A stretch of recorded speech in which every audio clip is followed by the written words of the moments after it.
বিদেশ থেকে পাঠানো একটি ফোন ধরুন আপনার ফ্যামিলির কেউ পাঠিয়েছে বা এরকম হয়েছে যে আপনি একটি আনঅফিশিয়াল ফোনই কিনে ফেলেছেন।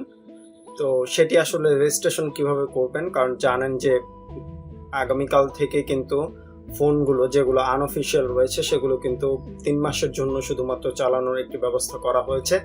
সো এরপর কিন্তু আপনি যদি ফোনটি রেজিস্ট্রেশন না করেন আপনার ফোনের বিরুদ্ধে কিন্তু অ্যাকশন চলে আসতে পারে অথবা আপনার নেটওয়ার্কও বিচ্ছিন্ন করে দেওয়া হতে পারে। সো যারা আনঅফিশিয়াল ফোন কিনবেন অথবা বিদেশ থেকে একটি গিফট পাঠালে সেটি আপনি কিভাবে রেজিস্ট্রেশন করবেন সেটি নিয়ে আজকের ভিডিও। সো অবশ্যই ভিডিওটি শুরু থেকে শেষ পর্যন্ত দেখতে হবে, কারণ তা না হলে আপনি সঠিকভাবে বুঝতে পারবেন না যে আসলে কিভাবে আপনি রেজিস্ট্রেশনটি কমপ্লিট করবেন। সো আপনাদের সাথে আছি আমি মাহবুব এবং আপনারা দেখছেন বরাবরের মতোই বেসিক জোন। যারা চ্যানেলটি সাবস্ক্রাইব করেননি অবশ্যই চ্যানেলটি সাবস্ক্রাইব করে পাশে থাকা বেল বাটনটি অন করে দিতে ভুলবেন না। সো চলুন কথা না বাড়িয়ে শুরু করা যাক আজকের ভিডিও। প্রথমেই আপনাদেরকে চলে যেতে হবে ভিডিও ডিসক্রিপশনে থাকা লিংক থেকে সরাসরি ওয়েবসাইটটিতে।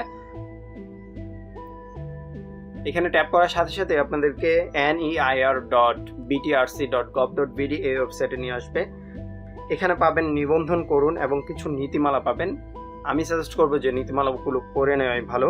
এরপর নিবন্ধনে ক্লিক করুন, তারপর ফার্স্ট নেম, লাস্ট নেম, তারপর ইমেইল এবং মোবাইল নম্বর দিন। এখানে একটি বিষয় খেয়াল রাখবেন, যেমন ইমেইল এবং মোবাইল নম্বরটি অবশ্যই ভ্যালিড দিবেন যেটি আপনার রানিং রয়েছে সেটি, কারণ এখানে একটি ওটিপি চলে আসবে, আপনাকে ওই ওটিপিটি অবশ্যই দিতে হবে। এরপর এখান থেকে আপনি কোন ধরনের ডকুমেন্টস দিচ্ছেন বা পরিচয়পত্র কোনটি দিচ্ছেন সেটি আপনাকে সিলেক্ট করতে হবে।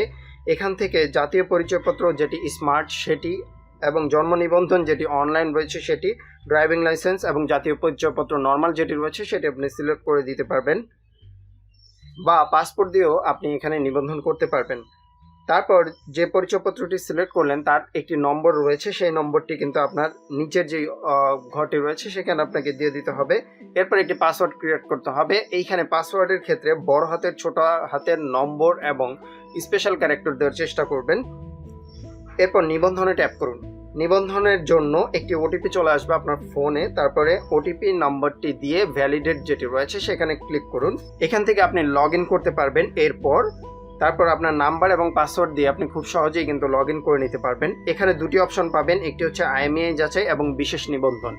IMEI যাচাই যেটি রয়েছে সেটির মাধ্যমে কিন্তু আমাদের যে ফোনটি রয়েছে সেটি আমরা কোনো প্রকার SMS ছাড়াই যাচাই করতে পারবো যে এই ফোনের তথ্যগুলো IMEI ডাটাবেজে রয়েছে কিনা। যে ফোনটি রেজিস্ট্রেশন করা হয়নি সেটির জন্য আমরা বিশেষ নিবন্ধন করব। সো আমরা বিশেষ নিবন্ধনে ক্লিক করছি। এরপর এখান থেকে IMEI নম্বরটি দিতে হবে, তারপর মোবাইল নম্বরটি দিতে হবে। এরপর বিশেষ নিবন্ধনের কারণটি এখানে উল্লেখ করতে হবে, আপনি কি কারণে আসলে বিশেষ নিবন্ধনটি করছেন, আপনাকে গিফট পাঠিয়েছে বা আপনি নতুন কিনেছেন বা আপনি আনঅফিশিয়াল কিনে ফেলেছেন ভুলে, এই টাইপের তথ্যগুলো এখানে কিন্তু উল্লেখ করে দিতে হবে।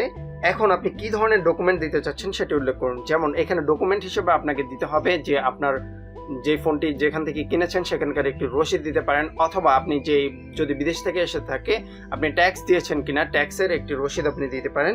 সো এগুলো আপনাকে উল্লেখ করতে হবে। তারপর একাধিক ডকুমেন্টস যদি আপনার থেকে থাকে সেই ক্ষেত্রে আপনি নিচে অ্যাডে ক্লিক করে সেগুলো আপলোড করে দিতে পারেন। এরপর জমা দিনে ক্লিক করুন, তারপর দেন ইয়েসে ক্লিক করুন। যদি সবকিছু ঠিকঠাক থাকে আপনার ফোনটি কিন্তু তারা রেজিস্ট্রেশন করে দিবে।